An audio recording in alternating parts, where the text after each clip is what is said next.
Somos lo que conversamos. Conduce Federico Joanón. Patricia Arancibia, historiadora y escritora.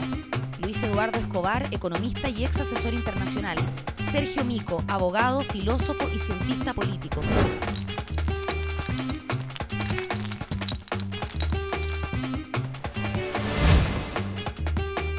SQC. Somos lo que conversamos. Hola, ¿qué tal? Estamos en un nuevo Somos lo que conversamos, SQC, desde la Universidad de Talca, en su sede de Santiago, nuestro auspiciador y anfitrión.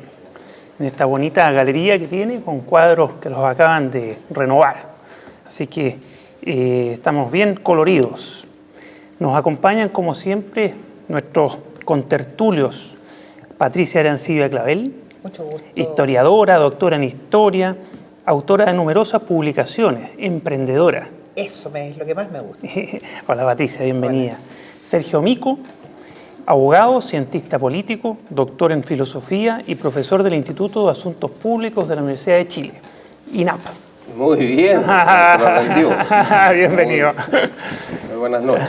Luis Eduardo Escobar, economista, candidato a doctor en economía y asesor de empresas. Hola, Luis Eduardo, bienvenido.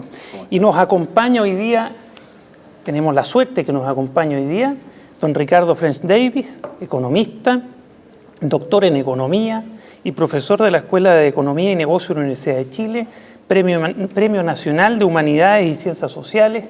Bienvenido, Ricardo. Mucho gusto de estar con ustedes y con el público. Qué bueno, gracias. Bueno, voy a aprovechar de recomendar, antes de partir con nuestra tertulia, un libro que ya es la cuarta edición que escribió y ha reeditado don Ricardo French Davis sobre el modelo.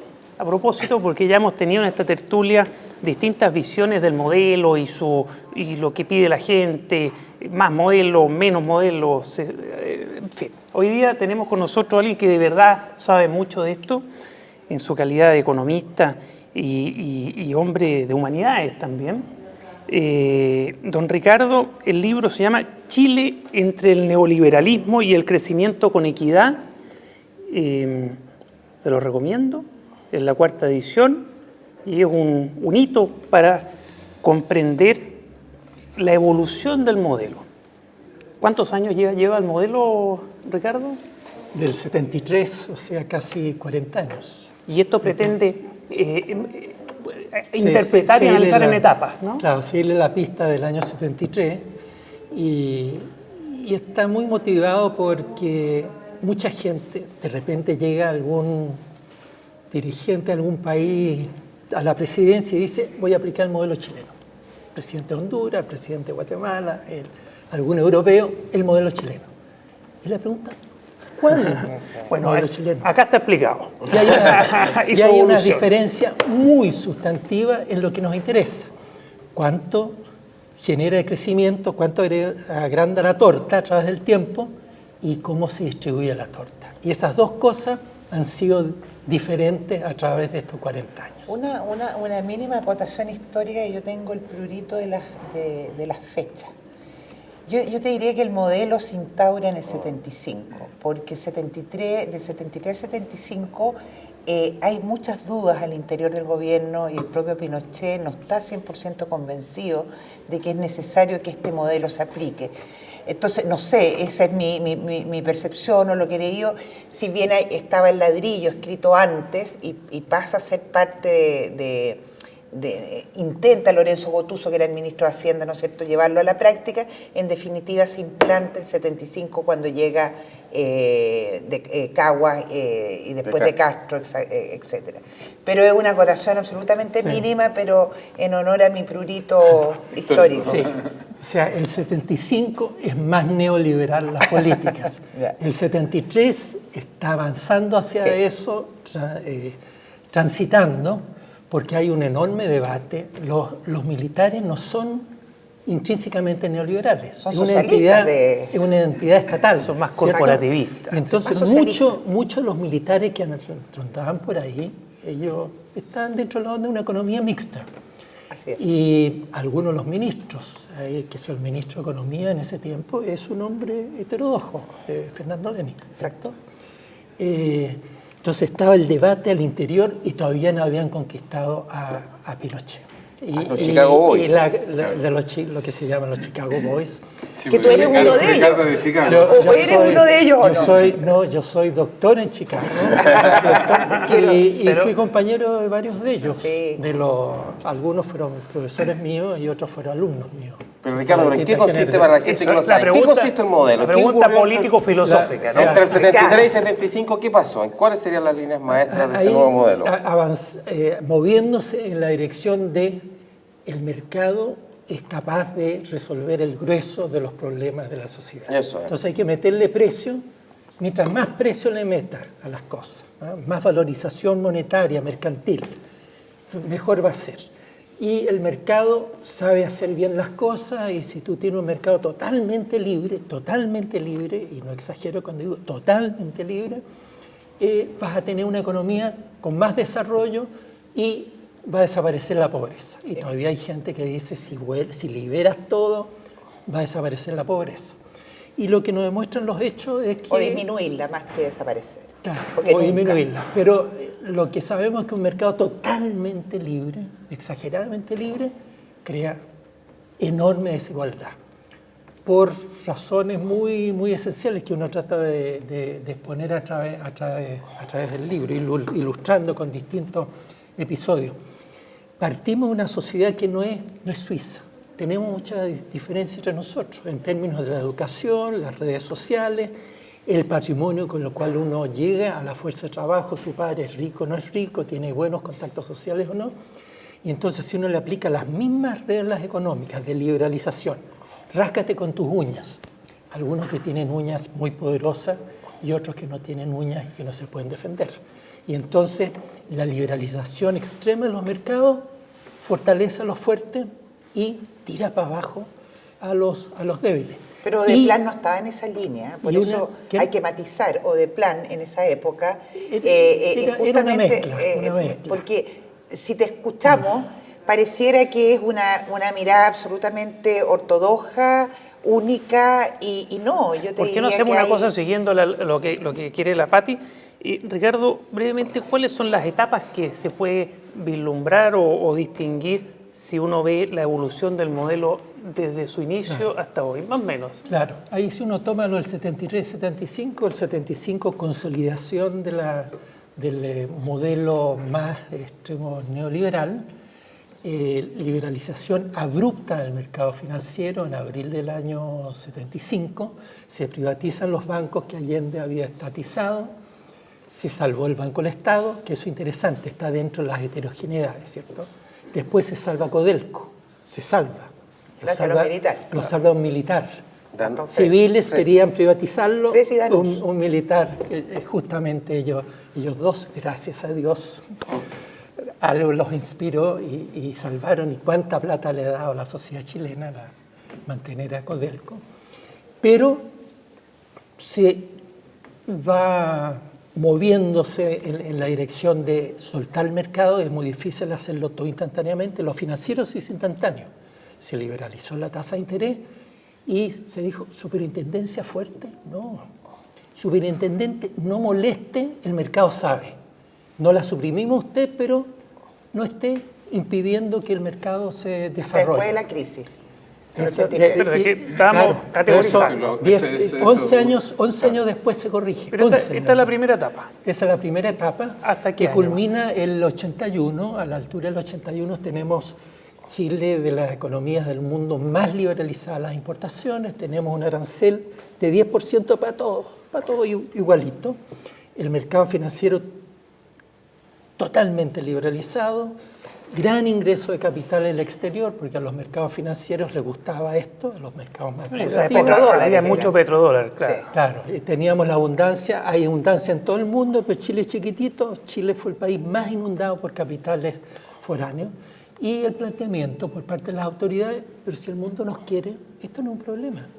Y nos ofrecen dólares baratos, gastemos los dólares. El dólar a 39, ¿no? A 39, y entonces se va agrandando y agrandando, llegamos a tener un déficit equivalente a 21% del PIB del año 81, plata que estábamos gastando, recibiendo del exterior y gastando. Y una economía que se había caído en el año 75 por un problema del precio del cobre y se había recuperado. Esto es muy importante en la economía chilena. Las veces que nos caemos, no se destruye la economía. Y después tú tienes recuperación. No hay que confundir recuperación con crecimiento del potencial económico. Y en el 81 estamos topando el techo y cambia el contexto financiero en el mundo. Y viene la crisis de la deuda en toda América Latina y Chile el peor. Y la economía chilena es la que se cae 2,5 veces lo que se cayó el país latinoamericano promedio. Nos caemos 15%. Y ahí vino el ajuste y pasamos a una segunda etapa. Entonces una etapa en que se mantiene la apertura de la importación, la economía privada, pero con una serie de cosas que habían sido abominadas la primera vez. Más regulación, claro. por ejemplo. Introducir regulación del sistema financiero estricta. Afortunadamente, hecha por los mismos Chicago. Desde el año 86, algunos de los chicanos. Hay otros que se fueron. Los menos fanáticos. Hubo cambios, menos fanáticos, constantes y hubo una transición de 2 años con muchos cambios, entre otros con Don Luis Escobar y qué sé yo, etc. Con Jalpa Escobar, esa fue la dupla. Que Lucho Escobar trató de corregir varias cosas. Pero después se puso en el riel de nuevo del neoliberalismo, pero con subsidio a las exportaciones, con aumento a los aranceles de importación, del 10 pasó a 35%, medidas de protección. De protección, intervención en la tasa de interés. El Banco Central empezó a sugerir, en lugar de decir el mercado sabe, no, pero el mercado no sabe. Nosotros le vamos a sugerir en una dictadura. Le sugiero que las tasas de interés no sean más que esto. El mercado financiero se puso. Entiende. Entendió rápidamente. Y eso está bien. Esa es una cosa positiva. No era tan dictadura, decirle hacían caso y ahí se produce crecimiento económico acelerado. El 84 recuperamos. Pero lo que tenemos es recuperación. Una recuperación. El año 88 el ingreso per cápita chileno era menor que el año 81. Eso no es crecimiento. Eso es recuperación.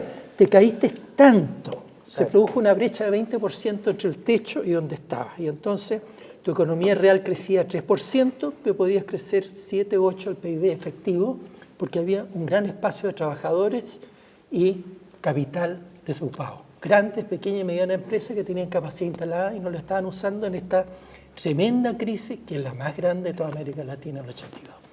Cuando llega la concertación, Ricardo, se dice que no se cambió el modelo y que seguimos, algunos dicen que incluso seguimos con el neoliberalismo. Claro, ahí está, ¿cuál es tu opinión? Ahí está el tema de qué es lo que llamo el modelo. ¿Cierto? Digo, el modelo sueco es idéntico al modelo de Estados Unidos y de Luxemburgo. Yo diría que no, son distintos, pero son economías de mercado. Entonces, seguimos en una economía de mercado dentro del contexto muy importante de cómo se asume el gobierno. ¿Qué es lo que pasa? ¿Se fue Pinochet derrotado totalmente? ¿Desaparece el escenario? ¿O es hasta el 8? Es una democracia tutelada, diría Felipe Portal. Sigue, claro. Este señor sigue, o esta persona, sigue de cabeza del ejército. Eso es muy complicado. El Senado, ¿qué pasa? La concertación saca un poquito de mayoría, a pesar del binominal, ¿cierto? Pero hay los 9 senadores designados. ¿Cómo votan los 9 senadores designados cuando hay discusión entre el gobierno y la oposición pinochetista? Votan todos por la oposición pinochetista. Pero hay vetos. Entonces hay que negociar, etcétera, y entonces hay una serie de cosas que se querían hacer que no se pueden hacer.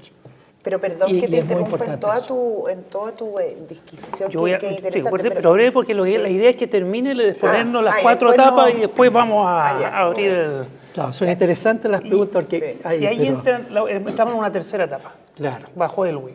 Claro. Y entonces, 2 leyes muy importantes en los primeros par de meses del gobierno de don Patricio Elwin, que es una reforma tributaria, que es una 10 veces más intensa que la que está propuesta en discusión. Dentro de los resultados, si se logra lo más optimista de la propuesta tributaria de este gobierno, 700 millones versus 3% de que son unos 7, 8 mil millones de dólares de reforma tributaria para aumentar el gasto social y el desarrollo productivo del país. Y la reforma laboral, que restablece ciertos derechos laborales, no todos, algunos de ellos, por eso después hay varios intentos posteriores, y entre otros se les permite asociarse entre ellos y restablecer una central única de trabajadores, que estaba prohibida. Están todas las otras cosas, las negociaciones, qué sé yo, por sector o por empresa o por planta, etcétera, que queda pendiente. Y estos dos grandes modificaciones... Y hay una tercera modificación muy importante en lo económico. Veníamos de la economía neoliberal suelta, con una enorme crisis financiera, la segunda mitad de Pinochet, recuperarse después de la crisis, pero la recuperación después de la crisis termina en una economía del año 89, que fue el año de la elección presidencial, con la economía sobrecalentada. O sea, no se había reordenado, corregido la manera de hacer macroeconomía. Cuando una economía se cae y después se sobrecalienta, está dando la base para una nueva caída posterior. Entonces se hace una modificación, en mi juicio, radical, capítulo 8 del libro, en que se dice, aquí no queremos especulación financiera. Los flujos de capital especulativos, esta economía que hizo una transición hacia la democracia pacífica, que se ven las cosas bien, que no van a ser tonteras, van a ser políticas racionales, etc., no empiezan a inundar los capitales financieros. Y lo que se dice, eso lo vamos a detener. Lo que se llama hoy día una política contracíclica. No queremos sembrar un ciclo futuro a 3, 4, 5 o 10 años después.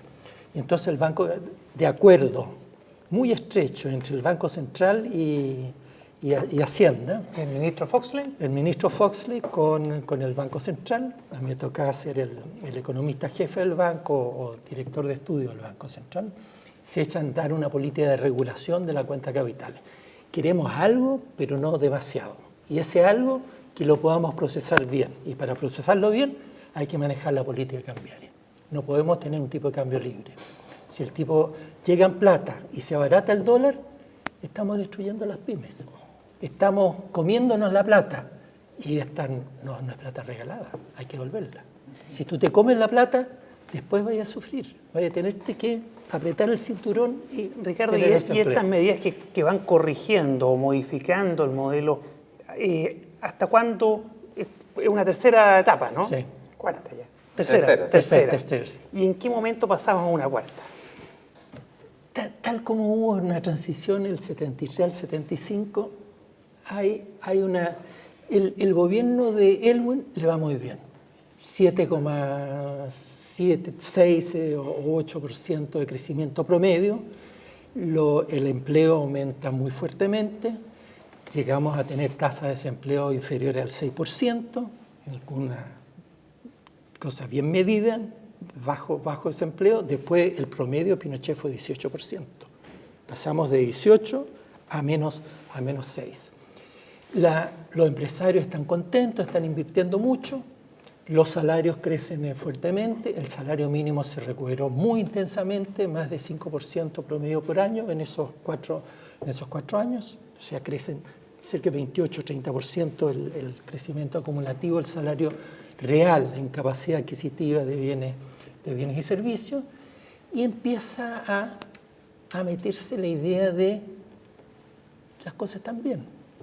No hay que menearlo mucho cuando están equipos que ganan no se les hacen cambio. Están bien, claro. Claro. Y hay que entender que las cosas que funcionan bien en ciertas circunstancias no necesariamente siempre. Puede que sí, puede que un año más, 2 años más, 3 años más. Llega la crisis del tequila en México. ¿Qué año? El 95. Y un tremendo colapso en México. ¿cierto? Cae el PIB mexicano 7% el año 95. Argentina, Uruguay, todos caen. Llega el intento de contagio a Chile y como Chile había regulado la cuenta de capitales, no había dejado que el dólar se atrasara, se abaratara, estamos bien. Llegan los intentos, sale un poquito de plata de la bolsa, pero dicen, esta economía no es atacable. También no tienen vulnerabilidades. Y efectivamente el año 95, México se cae 7, Argentina se cae 3 o 4, y nosotros crecemos 10%. Esta economía es inmune. Y empieza, mire, podemos bajar la guardia. O sea, esta economía ya se puso... Ya se asentó. Permanentemente. No necesitamos administrarla. Y en la incidencia de la economía, muy fuerte, la visión neoliberal. O sea, ahí Friedman va ganando espacio, MIT se va embarcando más o menos en la misma política. O sea, mucho exitismo, ¿no? Sí, mucho exitismo. Que traspasa la concertación. Traspasa la concertación, traspasa el mundo y en parte de la concertación. No este autor y a algunos otros aquí al frente, etc. Pero que está en otros lados. Y el año 98 viene y entre el 95 y el 98 una especie de empate. Así como en los 70 unos militares salvaron a Codelco, pero fue una especie de empate. Lo salvamos, pero no lo agrandamos. No le damos plata para que siga invirtiendo y entonces se va disminuyendo. Entre el 95 y el 98 se mantiene oficialmente la regulación de la cuenta de capitales, pero inmutable y sin monitoreo. Y los mercados financieros son muy permeables. Si tú no monitoreas, te van agujereando el mercado.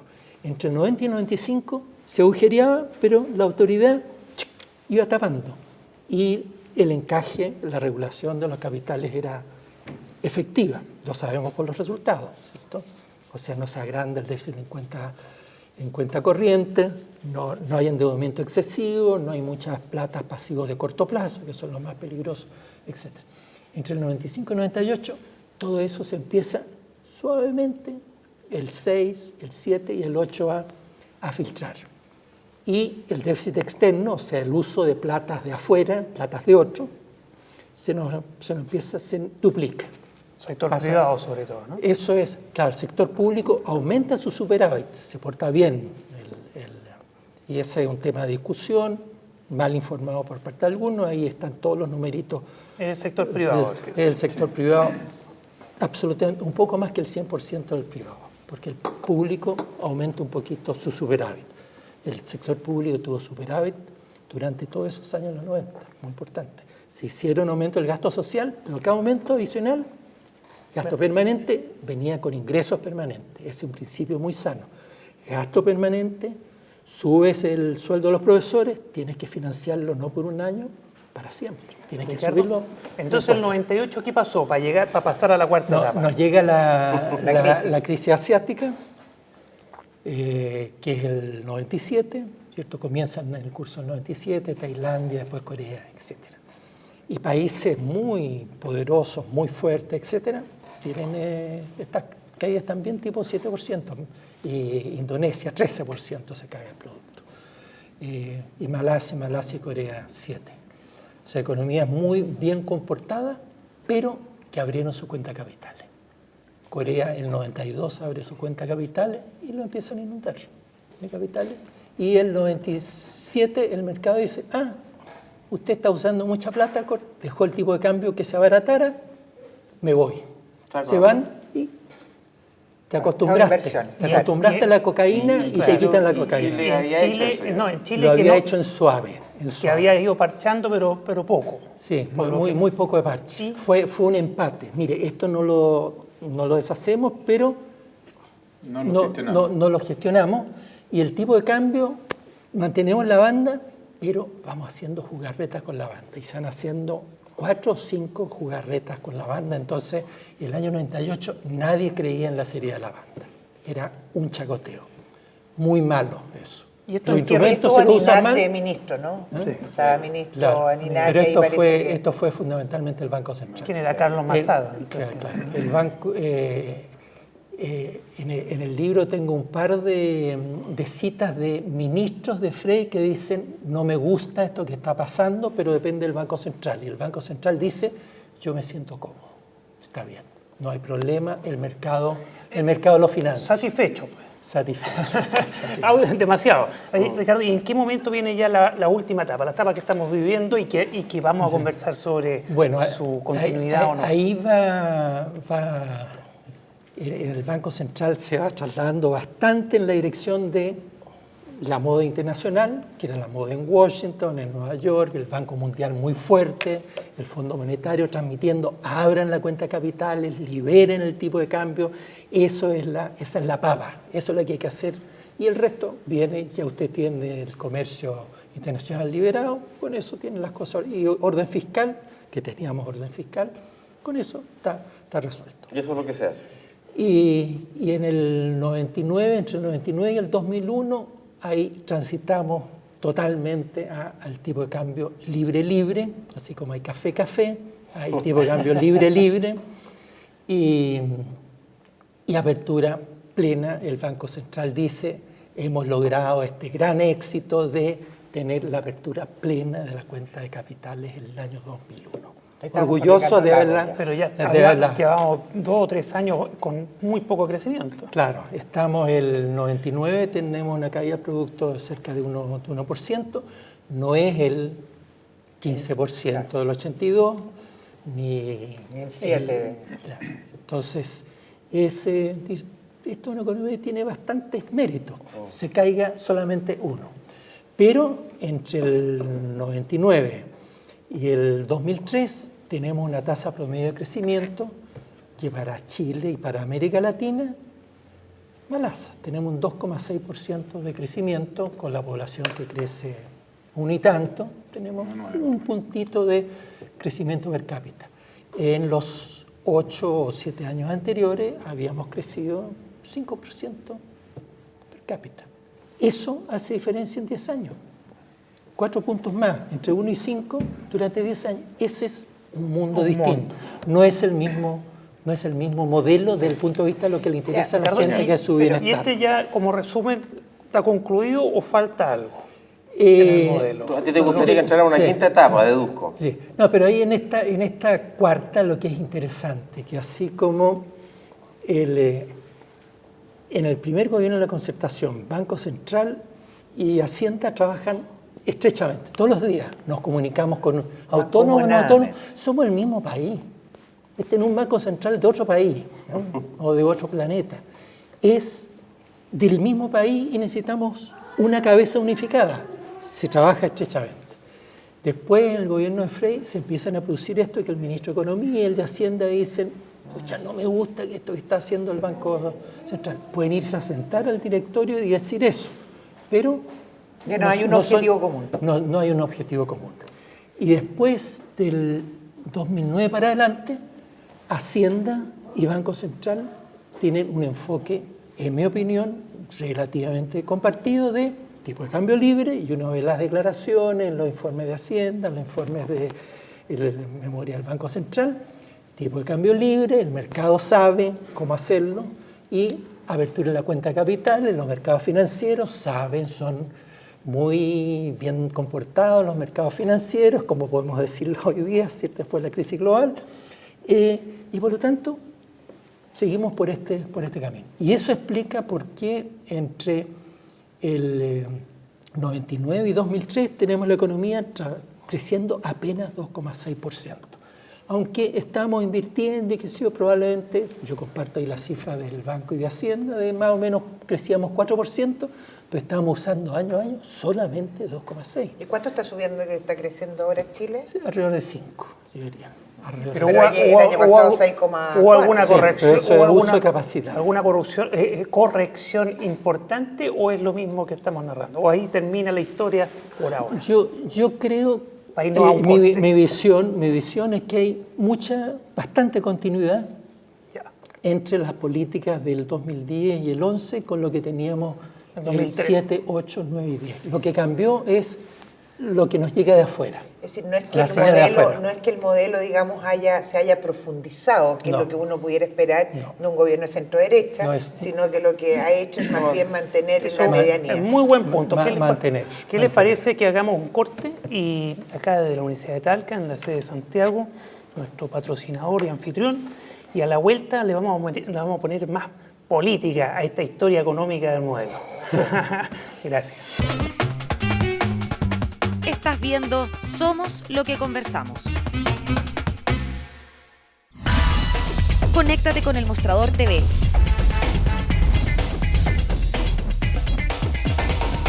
Búscanos en Facebook. Síguenos en Twitter. Comparte nuestros videos. Y revisa nuestra web.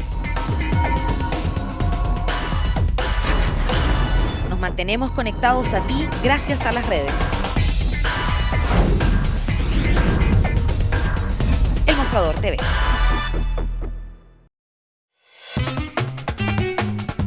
Estás viendo Somos lo que conversamos. Hola, estamos de vuelta en SQC, Somos lo que conversamos.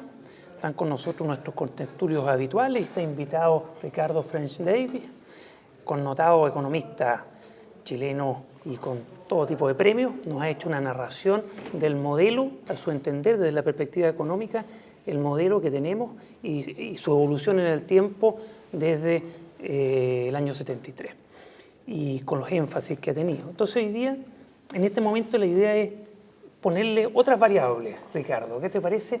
Sergio Mico, tú tenías ganas de...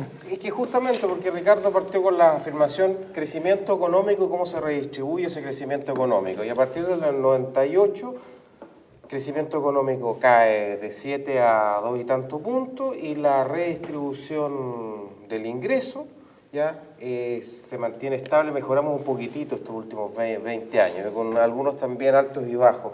Entonces llegamos a una situación donde primero la Concertación pierde las elecciones, el 2010, se habla de un cambio, una coalición con el cambio, después del 2011, a pesar del crecimiento económico y de la creación de empleo, tenemos 2 millones de chilenos, según el ministro del Interior, protestando. Entonces la pregunta es ¿qué tiene que hacer la política para corregir un modelo económico que pareciera ser que sus elementos económicos son más crecimiento económico porque se redistribuya mejor la torta? Y pareciera ser, Ricardo, y esa es mi pregunta, que son dos en realidad. Primero, si no hacemos eso, tengo la impresión de que la crisis de la política y la democracia es fuerte. Y por otra parte, si no hacemos eso, también es una crisis al modelo propiamente económico. Esas serían como mis dos observaciones al relato que hace Ricardo. ¿Qué te parece a ti, Ricardo, antes de abrir a los otros contertulios? Claro, yo creo que el punto central es cómo agrandamos la torta y cómo la distribuimos mejor. Y cómo se logra eso. Y eso, evidentemente, agrandar la torta es crecimiento del producto, de los bienes y servicios que se generan. Y cómo se distribuye depende o lo que uno distribuye después del mercado o cómo está distribuyendo dentro del mercado. Y el del dentro del mercado involucra distribuir capacidad de insertarse en los mercados, corregir el funcionamiento de los mercados, crear algunos mercados que no existen. Por ejemplo, mercado que no existe. Para 500.000 de pymes no hay un buen mercado financiero, no existe. Entonces un economista que supone el mercado lo resuelve, pero si no existe ese segmento, hay que crearlo. Tenemos que hacer política. ¿Y eso es posible? Claro, sí, Roosevelt lo hizo en Estados Unidos, lo hizo Francia, lo hizo en los Países Vascos, lo hizo Italia en los 50. Esas cosas la crea el Estado para el sector privado. Hay correcciones que se pueden hacer y que todo indica que es necesario hacer dentro del mercado. Y fuera del mercado estamos hablando de reforma tributaria fundamentalmente. Claro, ¿no? para los dos uno necesita reforma tributaria. Yo enfaticé por ahí en el camino de aumento de gasto permanente, tiene que tener una contrapartida de ingreso permanente. El crecimiento automáticamente eso no lo da. Porque si tú creces, todo tiene que crecer. Si crece la economía hay que aumentar los salarios, hay que aumentar las asignaciones familiares, hay que aumentar la infraestructura, etc. Entonces tú quieres hacer algo extra. Reforma la educación, requiere platas extras. Buen punto. Pati, Sí. ¿qué está pidiendo la gente en la calle en relación con esto que estamos hablando, según tú? Yo creo que un grupo de personas, pero que ha tenido mucha voz en los medios de comunicación, quiere el cambio del modelo. Entonces, por eso es tan interesante lo que ha afirmado Ricardo en el sentido de que... ¿Qué será el cambio del modelo? Lo que se busca es mejorar el modelo, hacerle rectificaciones al modelo, porque pasa por etapas y obviamente cuando se crece más y se tiene más plata hay que distribuirla mejor.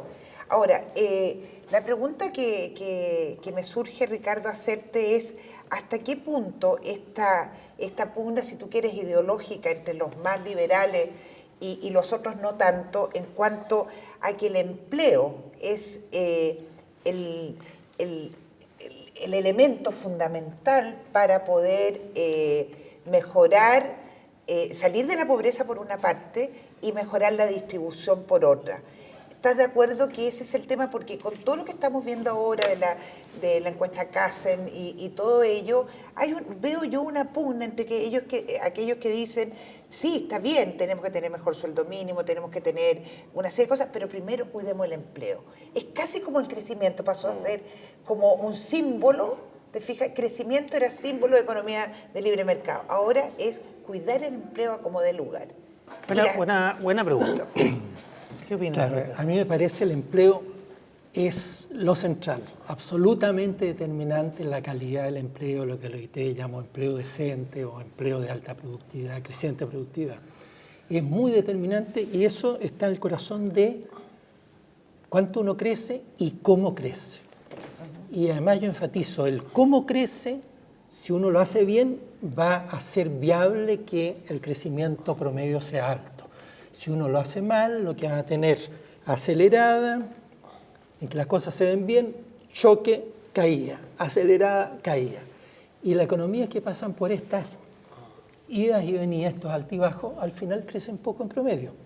Eso afecta lo que pasa en los hogares negativamente, afecta lo que pasa en la situación de las empresas negativamente. Cada uno de estos bajones son muy regresivos para el grueso de las empresas, para el grueso de los trabajadores. Entonces, muy clave cómo uno va creando empleo de manera sostenida, permanente. Y eso requiere un conjunto de cosas. Y los que tienen más bajen, ¿no? Y respecto al sueldo mínimo. Dentro de eso es un punto el sueldo mínimo. Para que la economía cree más empleos de los que me interesa, buenos empleos para los sectores medios y bajos, necesitamos una reforma del mercado de capitales. Que haya líneas muy vigorosas, mucho más que lo que tenemos hoy día, líneas de crédito a tasas de interés razonables para las pequeñas y medianas empresas, para las microempresas. Son las grandes postergadas del actual modelo. Muy intensamente postergadas y por lo tanto se está mermando, asfixiando el emprendimiento y no se le está dando espacio para que se expandan. Lo que necesitamos es esas pequeñas empresas vivan bien y se vayan agrandando y absorbiendo más empleo. Necesitamos más capacitación también ahí, ¿cierto? El segundo elemento, capacitación. Tuvimos mala educación para muchos. Bueno que Chile tenga ya casi todos los jóvenes, 90 y tantos % con la cobertura, pero la calidad sufrió. Entonces, hay razones comprensibles, algunas fallas en la política educacional, pero también cuando le metes más cantidad es más difícil de mantener el promedio alto. Los jóvenes que están entrando eran más carentes, en sus hogares, en su situación económica, etc. Sueldo mínimo. Capacitación laboral para los que están en la fuerza de trabajo y van a estar 40 años en la fuerza de trabajo. Tenemos que hacer un programa nacional de capacitación, algo masivo. No somos capaces de hacer, importemos a capacitadores, ¿cierto? Pero eso hay que hacerlo una cosa persistente, no se puede hacer en un año. 10, 20 años que vayamos corriendo la línea de la calidad en favor de sectores medios y bajos. Dentro de eso el salario mínimo. Es cierto que el salario mínimo no puede ser cualquiera. Porque uno decir, bueno, salario mínimo $1.000.000 pesos. ¿quién los va a pagar? Qué rico. El que podíamos sustentar más de los 193, yo creo que los 200.000 era sostenible en la situación actual de la economía chilena, ¿cierto? Pero para llegar a los 300.000 o qué sé yo, O 250, tenemos, como o 250, hay que meterle, hay que hacer correcciones en la economía que no se están haciendo, se están haciendo un poquitito. Llevamos 20 o 22 años en democracia y todo el tiempo ha estado mejorando. Mejoró mucho más en los primeros 5 o 6 años de democracia. Después se lentificó y ahí están las cifras de distribución del ingreso. Bueno, yo creo que eso es parte de la queja de la gente, ¿no? Luis Eduardo, a tu entender, ¿la clase política está escuchando esto? ¿Se van a hacer las mejoras, las correcciones, lo que hace falta, lo que pide tanta gente en Chile? Mira, de escuchar la discusión pública uno no siente que estos sean los temas que está considerando la clase política. Claro. Lo que uno ve es que grupos como este tenemos este tipo de discusiones, pero uno no ve que el debate público a nivel de la dirigencia política esté concentrado en esto. Más parece estar en los cupos a concejales, alcaldes y la distribución de la próxima elección. Bueno, pero es normal que se preocupe de eso también. El punto va a dar abasto para... Es que la sensación con que uno se queda es que lo otro está postergado. O sea,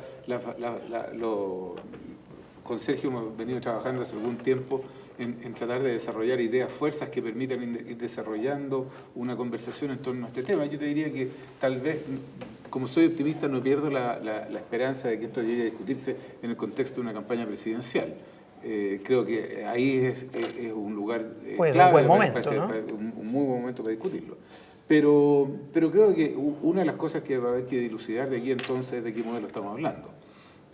Como decía Ricardo al principio, nadie discute de que Suecia es capitalista. A nadie se le ocurriría decir que Inglaterra o Estados Unidos no son capitalistas, ¿no? Pero son dos modelos bien distintos. Claro. Y los resultados sociales son bien distintos. Por dar un comentario, pero espérate, un comentario que yo creo que es fundamental. Dinamarca y Chile tienen la misma distribución del ingreso antes de impuestos. Y la distribución del ingreso en Dinamarca cambia radicalmente después de impuestos. El índice Gini cae como a 30% de 52, que es el que tiene Chile y Dinamarca antes de impuestos. En Chile, después de impuestos no cambia nada. Por lo que debo colegir que aparte de correcciones y mejoras como la que menciona Ricardo y otras cuantas más que no ha habido tiempo de desarrollar, para ti es clave la reforma tributaria. Bueno, para mí es fundamental, o sea, tan fundamental de que, como ustedes saben, yo participé en la campaña de Marco Enrique Ominami y lo que nosotros planteamos desde el principio que había que ser una reforma tributaria. De verdad, porque ¿cuánta recaudación más o menos? No había ninguna manera de hacer las reformas fundamentales sin plata. Pero una reforma para recaudar ¿cuánta plata? Bueno, hemos actualizado mucho de eso en un trabajo que estuvimos haciendo conjuntamente en un grupo que organizó Jimena Rincón. Pero más nosotros estamos hablando de 10.500 millones de dólares. Es decir, más de 10 veces que la reforma, que el borrador de reforma que hoy día está haciendo el gobierno y 7 veces o 6 veces la propuesta por la comisión de la oposición. Está hablando de una cosa. Tiene razón, Luis Eduardo, porque este es un tema que en general no se habla, o se habla muy poco por ignorancia, porque es una lata para muchos, etcétera. Pero yo creo que lo primero que hay que poner en la mesa es estarlo discutiendo. Segundo, que se haya abierto el gobierno, que se había negado rotundamente hace año y medio, 2 años, tanto Renovación como la UDI, como Alianza, a discutir el tema. Es decir, ya la etapa del no, es decir, la etapa de adecuar el modelo, yo creo que está sociabilizándose de una manera cada vez más clara. Producto de las protestas, de lo que ustedes quieran, da lo mismo. ¿Es importante los estudiantes en eso? No, obvio, pero lo que importa aquí no es la consecuencia. La consecuencia es que ya podemos hablar de reforma tributaria sin que a nadie le venga un ataque de lipiria. Que podemos hablar y discutir del sueldo del sueldo mínimo, digamos, y discutir... Algunos del sueldo máximo también. No, eso ya, bueno, ahí sería ir absolutamente contra el modelo, pero en fin. Te digo que poner sobre la mesa estos temas y que se esté abriendo el mundo político a conversarlo a mí me parece ya importante, porque antes era la concertación la que se supone que decía que no podía hacerlo porque la derecha estaba en contra, etcétera, y la derecha en el gobierno diciendo, la clase política, y ahora la clase política como un todo, creo yo, que ahora... Tiene que hacerlo sí o sí, pero ¿qué pasa, Sergio, como cientista político, qué pasaría si no lo hace? No, es que eso no es... Pero hagamos un poquito de análisis prospectivo, claro, que es posible. No, eso técnicamente es un problema, lo he dicho otras veces, cuando hay temas que se discuten y se discuten durante varios gobiernos, que la gente siente como centrales y la política democrática no los resuelve, eso más temprano que tarde empieza a mermar primero la confianza en las instituciones y en un segundo momento la legitimidad de la democracia. Y en este caso tenemos un Congreso Nacional con una confianza muy, muy baja. Y perdona, y por eso yo quiero insistir, la gente que votó por el cambio, votó por Sebastián Piñera para un cambio que no era de reclutamiento político, no era, ¿sabe? Que estamos felices y contentos y ahora queremos que los ministros sean de un partido distinto. Yo entendí que el cambio, que es bastante más profundo, y eso se vio en la protesta del 2011. Se está viendo, pero oye, ¿caldo cultivo para caudillismo? Mira, yo creo que en la medida que haya crecimiento ¿populismo? económico y aumento del consumo, yo veo muy difícil que haya una crisis que se pueda hablar de un derrumbe de un modelo, para serte franco, es lo que veo hoy día. Pero puede ocurrir populismo, tenemos algunos indicadores, de repente aparece, voy a mencionar un nombre, esto es feo, pero Franco Parisi aparece con 10 puntos en las encuestas. Entonces uno dice, atención, ¿ya? Entonces ojo con fenómenos de populismo antiinstitucional y sobre todo ojo con lo que se llama cinismo democrático. ¿Sabe qué? Yo ya no creo en esto, es decir, puedo ir a votar o no ir a votar, pero yo creo que nada importante se está jugando ahora y porque los políticos están en otra cosa. Y yo creo que eso se ve muy fuerte en algunos sectores de... Eso hace crujir la República, y hace crujir la República. ¿No? pero nunca no derrumbarla. Crujirla Buen sí, punto. ¿no? Pero, Ricardo, ¿qué opinas tú? Yo creo que vivimos en peligro, ¿no? Uno está muy influenciado por... uno conocía mucho Venezuela, Venezuela de los 90, me tocó viajar muchas veces, un sistema, 80, sistema político consolidado, socialdemócrata, social cristiano, y de repente son barridos. Entonces, eso yo lo encuentro muy negativo. O sea, el populismo... Esas cosas pueden pasar. Soy muy antipopulista. Oye, esas cosas pueden pasar, no son teorías y que de repente llega Argentina. llega algún irresponsable y está el terreno, caso que menciona Sergio, el terreno está abonado, de repente el abonado y pesca 5% o 20%, o de repente pesca 50%, el choreamiento a la gente. Entonces se requiere dar una señal muy vigorosa de cambios que le lleguen a la gente. Ahora, Ricardo, ¿cuáles debieran, según tú? Esos Esto cambios, que le llegan a la vena. A ver, ni siquiera dos. ¿Cuál es el primer cambio que sería la señal de que la clase política escuchó y está haciendo lo que tiene que hacer? el problema es que... Juégatelo por uno. Sí, Como lo que pasa es cambio económico, es que ese es económico, uno, político, pero ese uno no es el fondo, sino que el financiamiento para el fondo, la reforma tributaria. Perfecto. Una reforma tributaria fuerte que te dé ¿Y señales para recaude adelante. cuánto más o menos? Yo creo que las cifras que 10.500 menciona millones. Uno entre 10.000 y 11.000 millones de dólares. Luis Eduardo, que es un proceso, que no es una cosa de un cada día, Pero, porque Ricardo, además no hay la capacidad para gastarla en un momento, pero una advertencia, un tema del cual Pero a ver, también... discúlpame, la reforma tributaria, Patricio Elgon, tú dijiste que fue el 3% del PIB. 3%. 3%. Y no pasó nada, seguimos creciendo al 7%. Claro, ¿Y o cuánto sea, sería hoy día? porque ¿Cuánto sería hoy porque día? se gastó bien la plata. ¿Cuánto Pero sería? ya tú estás hablando de una reforma muy de claro. 4 o Pero yo 5 quiero puntos. mencionar 70. un punto en el cual varias ¿Cuánto veces sería el hemos, 3%? Como 70.000 millones de dólares. Wow. que hemos conversado 80.000 con millones. Luis Eduardo. Hoy día Perdón. Hoy día no estamos gastando la plata que el gobierno no tiene establemente. Está gastando más de 300 centavos del precio del cobre y yo estoy convencido que el precio del cobre en algún momento va a bajar mucho Porque es por un abajo, ciclo. porque es Bueno, arriba y para abajo. Yo les Oye, contaba pero que el fin de semana son pasado- vientos de inestabilidad, ¿no? Claro, Pero o sea, fíjate- estamos con un desequilibrio macroeconómico, con un sí, dólar sí. exageradamente barato que le está haciendo daño a las estructuras sociales y productivas del país y se están gastando las platas. De eso estamos con lo que se llama, comillas, un déficit estructural.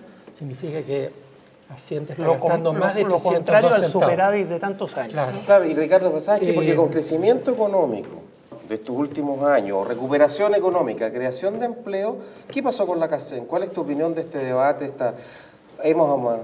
Porque pareciera, con este tremendo precio del cobre, ¿no podríamos avanzar más rápido? ¿Cómo ves tú el debate de la CACEN? Claro, es un tema largo, no sé si lo alcanzo a decir en tres frases, pero yo creo que lo clave es en qué circunstancias se hizo la CACEN del 2009 y del 2011. Y el contexto macro es radicalmente distinto. En el 11 estábamos con terremoto y sin terremoto. El terremoto que son 2 puntos, pero lo que hace la diferencia fuerte es, ¿estás recesionado o en el techo? El 2011, noviembre del 2011 estábamos en el techo. El 2009 nos habíamos caído y estamos comenzando a repuntar en noviembre del 2009. Entonces, ¿qué es lo que hay que hacer? Hay que comparar con el 2006. Y el 2006 teníamos 13,7% de pobreza y hoy día tenemos 14,4%. Pero fuera la variable con más responsabilidad fuerte ahí, que fue más grave el 11 que el 9 y el 9 fue mucho más grave que el 6, el precio de los alimentos. Y todo esto se le puede meter números. Entonces el debate debiera meterle estos números. Y hay un mensaje sobre los medios de comunicación, ¿no? Así como está el trabajo de reforma tributaria en el que trabajó Luis Eduardo, la propuesta de toda la oposición, y en varios otros temas. Hay propuestas que los medios de comunicación no las cubren. Entonces se sobremagnifica la idea de no hay ideas, la oposición no discute, solo se opone, porque a veces se hace de adrede, ¿no? A la tele le interesa cubrir la pelea entre 2 senadores y qué sé yo. Pero yo te compro eso. No el tema de la sustancia. Y esto que están haciendo ustedes en esta instancia, estamos haciendo. Me alegro que estamos haciendo. Gracias, Ricardo. Me alegro mucho de ello. No siempre están, de frivolidad, muchas veces está pensado, manipulado así. El titular fue el viernes, ¿no? Cuando salió el titular de la segunda anunciando la disminución de la pobreza y la indigencia, pero sin ningún análisis mayor. No, pero es un hecho que hubo 148.000 personas, 148, sí, pero es que no, espérate, todo lo que tú quieras, adecuemos, pero el hecho concreto real es que 148.000 personas que estaban en la extrema pobreza, que era indigente, dejó de ser indigente. Y las cifras que dice Ricardo, yo no soy especialista en eso, así que yo creo que es muy posible que se pueda comparar con el 2006, pero no te olvides que si lo comparas con el 2006, bájale los 2 y 3 puntos que implicó el terremoto. Pero yo quería, no sé si hay tiempo, porque yo quería hacerle otra pregunta a Ricardo. Estamos cortando, pero si es tu pregunta, de todas maneras. No, es que una pregunta mucho más macro. Es que, ¿sabes qué? ¿Cuál es el problema de fondo para mí en la economía? Y quiero aprovechar tu presencia. Que es que hemos hecho durante más de un siglo una economía basada en materias primas. Y yo creo que aquí lo fundamental para hacer el verdadero vuelco tiene que ver con el valor agregado a las cosas. Entonces, yo siento... Ser historiadora, muy bien. Pero gracias por soplarme la pregunta. Pero yo creo que ahí está como el elemento. ¿Eso lo podría hacer la economía chilena, una economía globalizada, ventajas comparativas? Es un proceso global. El capítulo 10... Y fortalecer a las pymes y a las medianas empresas. Claro, ¿no? O sea, el vínculo entre la pequeña y mediana con la grande y la propuesta de los clusters alrededor de nuestros campeones, pero que sean campeones que irradien para la minería, salmón, el vino, forestales. El vino también es un aporte. Y hay un quinto que nunca discutimos, en realidad, que tiene que ver con la infraestructura, que también es muy importante para el desarrollo económico, que tiene que ver con convertirnos en centro logístico para América del Sur. Siempre hemos hablado de eso, pero no hemos tomado acciones concretas. Entonces tú tienes los aeropuertos copados, los puertos copados, las carreteras ya están congestionadas, etc. Por eso era difícil quedarse en una cosa. Claro, la cosa visible para la gente de los tributarios, pero ¿qué hacemos con esas plata y las políticas que corregimos? ¿Y el binominal? Muy importante para la democratización del sistema político. Muy esencial. Bueno, muchas gracias. Hemos terminado un nuevo Somos lo que conversamos, SQC, de acá de la Universidad de Talca, en su sede de Santiago, nuestro auspiciador y anfitrión. Muchas gracias, nos vemos. Chao. Gracias a todos. Gracias a ti.